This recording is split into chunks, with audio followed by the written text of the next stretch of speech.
आज आपण linear equation in two variable दोन चलातील रेषीय समीकरणे यामधील ग्राफिकल मेथड आलेख पद्धतीने एक सामायिक समीकरण सोडवणे हा भाग आपण पाहणार आहोत। त्यासाठी प्रॅक्टिस सेट 1.2 यामधील पहिले उदाहरण मी बोर्डवर लिहिलेले आहे। एक सामायिक समीकरण आलेखाच्या पद्धतीने सोडवणे। पहिले समीकरण आहे x + y = 6।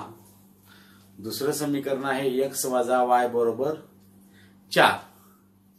आता ही जी दोन्ही समीकरण आहेत या दोन्ही समीकरणामध्ये चलाला सहगुणक नाहीत। चलाला जेव्हा सहगुणक नसतात तेव्हा ही समीकरण शक्यतो आपण तोंडी सोडवण्याचा प्रयत्न करावा। आता तोंडी सोडवायचं म्हणजे काय करायचं? हे पहिलं समीकरण आहे x + y = 6 म्हणजे या दोघांची बेरीज 6 येते।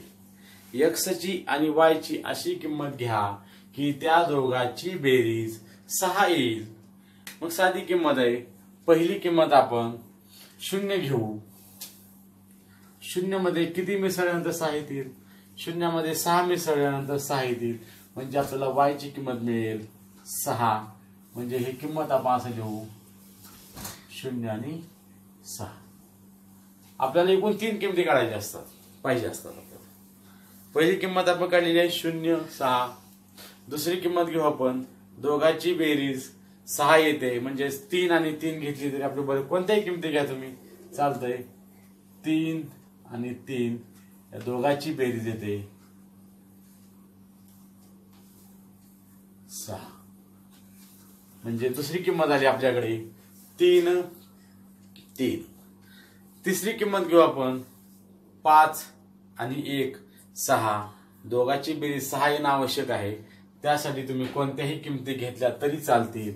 मग आपण तिसरी किंमत घेऊ x ची किंमत घेऊ 5 आणि y ची किंमत घेऊ 1 म्हणजे अशी किंमत येईल ही 5 आणि 1 6।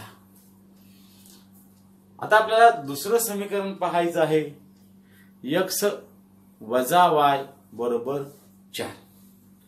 आता आपल्याला यामध्ये सुद्धा दोघांची वजाबाकी 4 येईल अशा किमती घ्यायच्या आहेत की जेणेकरून आपल्या साध्या किमती आहेत। 10 मधून 6 गेलं 4 राहतं।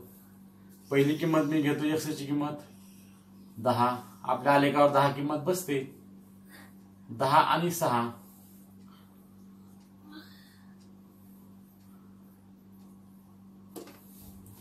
म्हणजेच x ची किंमत आली 10 y ची किंमत आली 6। दुसरी किंमत आपण घेऊ दोघांची वजाबाकी 4 येणं आवश्यक आहे। दुसरी किंमत घेऊ आपण 6 आणि 2। 6 मधून 2 गेल्यानंतर 4 उरतं म्हणजे आपण x ची किंमत 6 घेऊ y ची किंमत 2 घेऊ म्हणजेच 6 आणि 2। ह्याच किमती घ्यावा असं काही नाही, कोणत्याही किमती तुम्ही घेऊ शकता। तिसरी किंमत आपण घेऊ x ची किंमत घेऊ 4। x ची किंमत घेऊ आपण 4। 4 मधून 0 गेलं आपल्याला 4च राहिलं म्हणजे दोघांची वजाबाकी 4 येणं आवश्यक आहे। x ची किंमत घेतली आपण 4 y ची किंमत घेतली 0 आणि आपली किंमत आली 4 0। आता आपण या 3 किमती काढलेल्या आहेत। या 3 किमतीचा आपण आलेख काढणार आहोत। आता आपण या समीकरणाचा आलेख काढू। सुरुवातीला आपण x + y = 6 या समीकरणाचा आपण आलेख काढू। या समीकरणाच्या आपण 3 किमती घेतलेल्या आहेत। पहिली किंमत आहे 0 आणि 6। 0 आणि 6 x अक्षाचं 0 हा x अक्षाचा 0 येत आहे। हा x अक्ष या x अक्षाचा 0 येत आहे आणि x अक्षावर आपल्याला बिंदू घ्यायचा आहे 0 म्हणजे हा x अक्षाचा बिंदू झाला 0। y अक्षावरील आपला बिंदू घ्यायचा 6 हा उभा y अक्ष ह्या उभ्या y अक्षावरील हा 6 बिंदू येत आहे म्हणजे 0 6 म्हणजे हा पहिला बिंदू आपला या इथे स्थापन होईल। दुसरा बिंदू घ्यायचा आहे आपल्याला 3 3। तर x अक्षावरचं 3 इथं आहे 1 2 3। y अक्षावरचं 3 इथं आहे 1 2 3। हा 3 आणि ह्या 3 या दोघांची भेट इथं होईल म्हणजे हा आपला दुसरा बिंदू झाला. त्याचबरोबर आपला तिसरा बिंदू घ्यायचा आहे 5 1.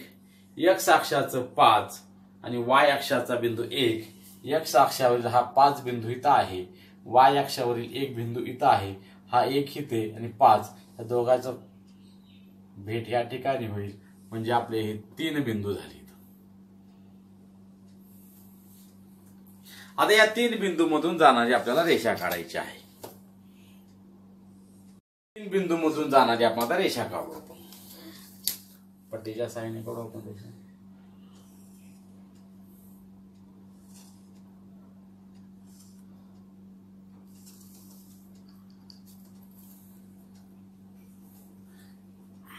याला आपण नाव देऊ x अधिक y बरोबर 6.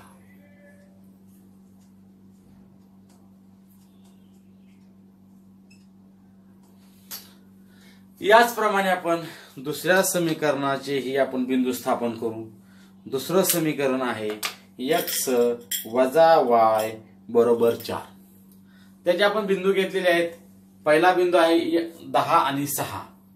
x अक्षाचं 10, y अक्षाचा 6. x अक्षाचं 10 इथं आहे. 1 2 3 4 5 6 7 8 9 10. x अक्षाचं 10 इथे आहे, y अक्षाचं 6. 1 2 3 4 5 6 6 आणि 10 या दोघांची भेट या ठिकाणी होईल. म्हणजे हा झाला आपला पहिला बिंदू. दुसरा बिंदू आपण घेणार आहे 6 2.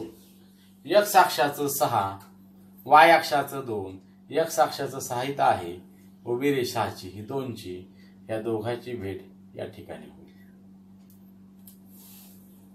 आणि आपला तिसरा बिंदू आपण घेतलेला आहे 4 0. म्हणजे x अक्षाचं 4, y अक्षाचं 0 इथं आहे, या दोघांची भेट या ठिकाणी होईल. x अक्षाचं 4 आणि y अक्षाचं 0. म्हणजे जो निर्देशक आहे, ज्या अक्षाचा निर्देशक असतो तिथे आपण तो बिंदू स्थापन करतो. म्हणजे हा बिंदू आहे 4 0, म्हणून हा बिंदू आपण x अक्षाच्या 4 वर याचा आपण बिंदू स्थापन करणार आहे. आणि या 3 बिंदूतून जाणारी आपल्याला आता रेषा काढायची आहे. ते आपण पट्टीच्या सहाय्याने काढणार आहे. जेव्हा 3 बिंदूतून जाणारी रेषा सरळ रेषा येते तेव्हा ते आपला आलेख बरोबर आलेला आहे असं समजायला हरकत नाही.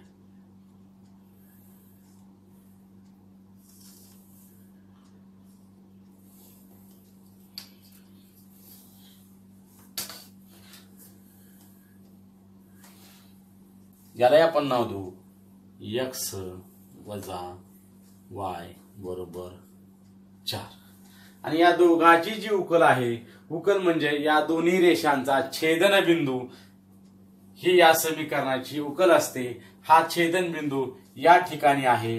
हा बिंदू म्हणजे x अक्षाचा 5 आणि y अक्षाचा 1. म्हणजे या समीकरणाची उकल आहे 5 आणि 1.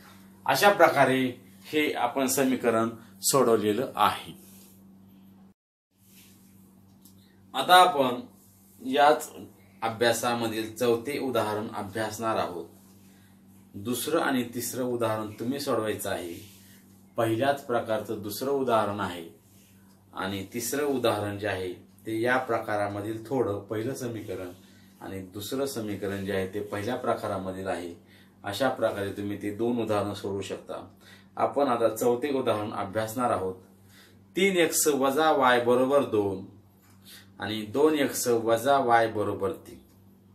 आता या समीकरणामध्ये जर आपण पाहिलं तर यामध्ये एका चलाला सहगुण दिलेला आहे आणि दुसऱ्या म्हणजे कोणत्या तरी एका चलाला सहगुणक आहे आणि दुसऱ्या चलाला सहगुणक नाही.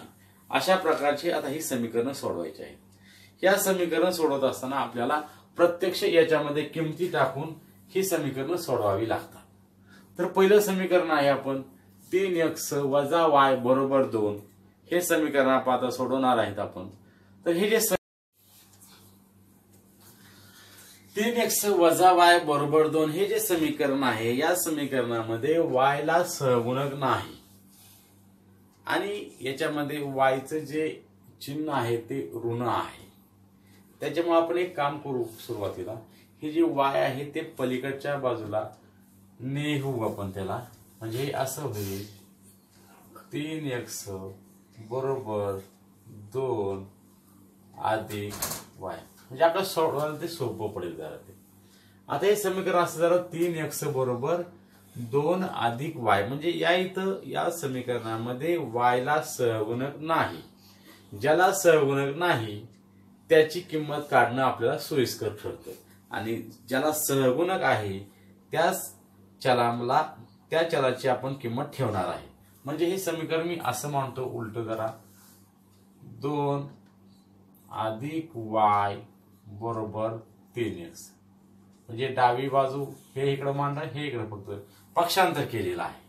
आता मला किंमत पाहिजे आहे y ची, हे अधिक 2 नको, मग हे अधिक 2 नको, म्हणून मी काय करणार आहे, ते जे 2 आहे ते पलीकडे पाठवणार आहे.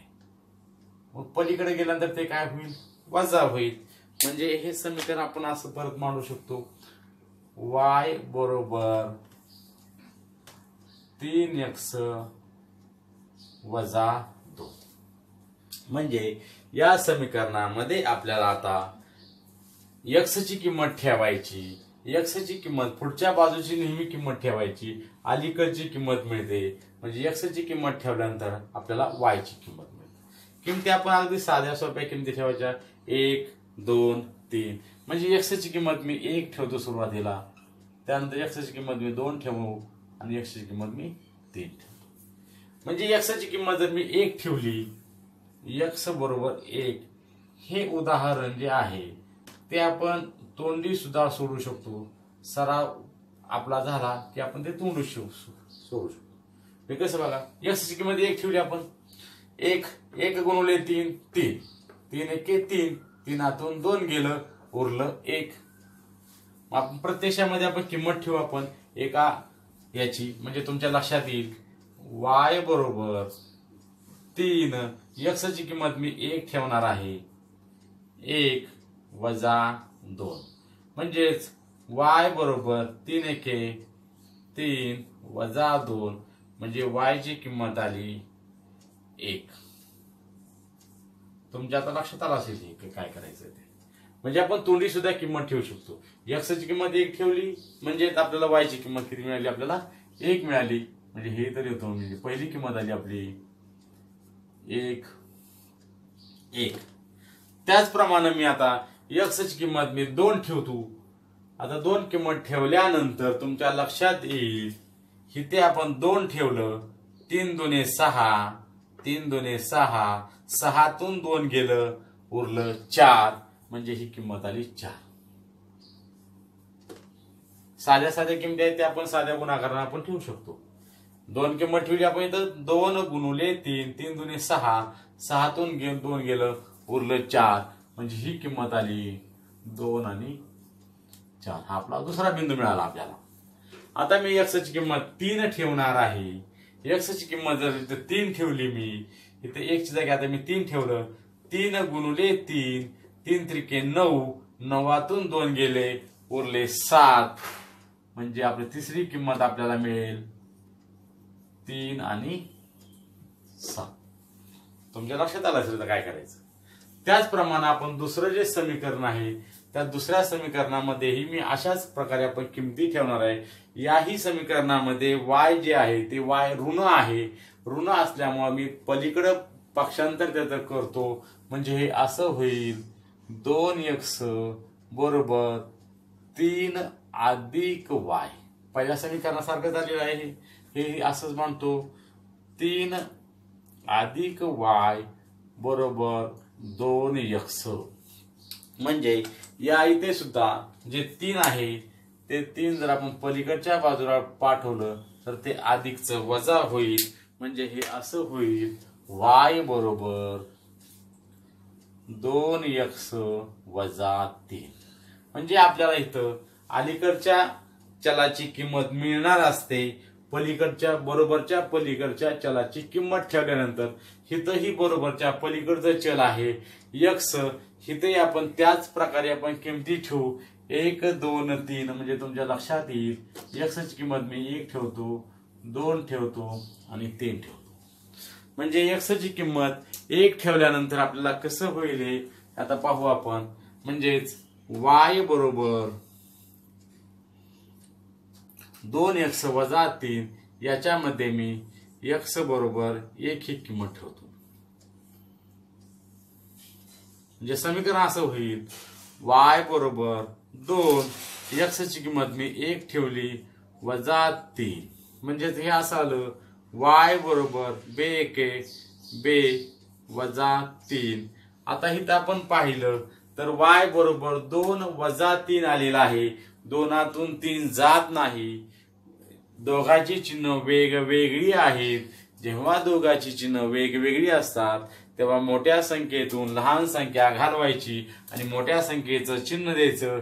3तून 2 गेलं उरतं 1 आणि मोठ्या संख्येचं आपण चिन्ह दिलं. मोठी संख्या 3 आहे म्हणजे हे उत्तर आलं वजा 1. म्हणजे y ची किंमत आली ऋण 1. म्हणजे ही पहिली किंमत आपली आली 1 वजा 1. त्याचप्रमाणे आपण आता दुसरी किंमत ठेवू. आपण सोडू जर आपण ते x ची किंमत आता मी 2 ठेवतो. म्हणजेच x बरोबर 2 ही किंमत ठेवल्यानंतर समीकरण आपल्याला असं मिळेल. आपलं समीकरण असं तयार झालेलं आहे y बरोबर 2x वजा 3. म्हणजेच y बरोबर 2 ला 2, x ची किंमत मी आता 2 ठेवतो वजा 3. म्हणजे तुमच्या लक्षात येईल 2 दुने 4. म्हणजेच y बरोबर 4 वजा 3. म्हणजेच y ची किंमत आली 1. म्हणजे दुसरी किंमत आली आपली 2 आणि 1. आता तिसरी किंमत तोंडी ठेवू शकतो आपण. तिसरी किंमत मी x ची ठेवणार आहे 3. ह्या 2 च्या जागी जर मी 3 ठेवलं 3 दुने 6, 3 दुने 6, 6 वजा 3, 6तून 3 गेले उरतं 3. म्हणजेच y ची किंमत आपल्याला मिळेल 3. म्हणजे तिसरी किंमत आली आपली 3. आता आपण या दोन्ही समीकरणाच्या किमती काढलेल्या आहेत. या किमतीवरून या दोन्ही समीकरणाचे उकल आपण आलेखाच्या पद्धतीने काढू. आता आपण या दोन्ही समीकरणाचे आलेख काढू. पहिलं समीकरण आहे 3x वजा y बरोबर 2. यामधील पहिला बिंदू आहे 1 1. म्हणजे x अक्षाचा 1 आणि y अक्षाचा 1 या दोघांची भेट या ठिकाणी होईल 1 1. दुसरा बिंदू आहे 2 4. x अक्षाचा 2 आणि y अक्षाचा 4. ह्या 2 आणि 4 या दोघांची भेट आपण जर पाहिलं तर या ठिकाणी होईल. आणि तिसरा बिंदू आहे 3 7. x अक्षाचं 3, y अक्षाचं 7. हे 3 हे सरळ इथं आहे, 7 इथं आहे.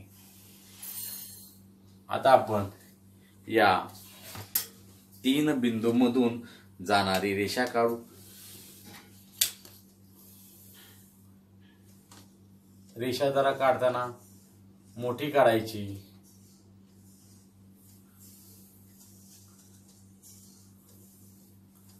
म्हणजे आपल्याला लक्षात येईल हे पहिले समीकरण आहे 3x वजा y बरोबर 2. आता आपण दुसऱ्या समीकरणाचे बिंदू स्थापन करू. दुसरं समीकरण आहे 2x वजा y बरोबर 3. या समीकरणाचे बिंदू पहिला बिंदू आहे 1 वजा 1. x अक्षाचा 1 आणि y अक्षाचा वजा 1 ऋण y अक्ष. हा x अक्षाचा 1 y अक्षाचा वजा 1 हा पहिला बिंदू आपल्याला इथेच मिळेल. आपल्याला दुसरा बिंदू आहे आपला 2 आणि 1. x अक्षाचं 2 y अक्षाचं 1 ह्या दोघांची भेट या ठिकाणी होईल.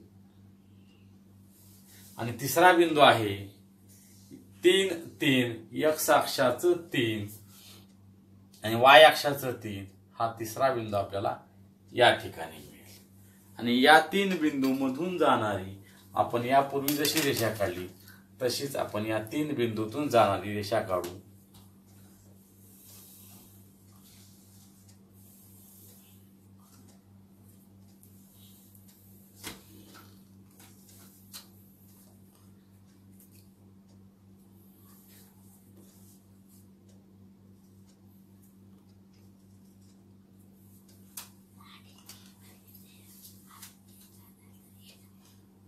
हे दुसरं समीकरण आहे, त्याचे आपण नाव घेऊ 2x वजा y. आणि आपण जर पाहिलं तर या दोन्हीही रेषा या बिंदूमध्ये आपल्याला इथं छेदताना दिसतात. म्हणजे आणि या बिंदूचा निर्देशक आहे x अक्षाचा आहे -1 -1 आणि y अक्षाचा आहे -5 -5 म्हणजेच -1 -5 -1 आणि -5 या समीकरणाच्या उकली आहेत. म्हणजे या समीकरणाची उकल आहे -1 आणि -5. अशा प्रकारे आज आपण दोन चलातील रेषीय समीकरणे आलेख पद्धतीने सोडवणे यातील काही उदाहरणाचा अभ्यास केलेला आहे. धन्यवाद.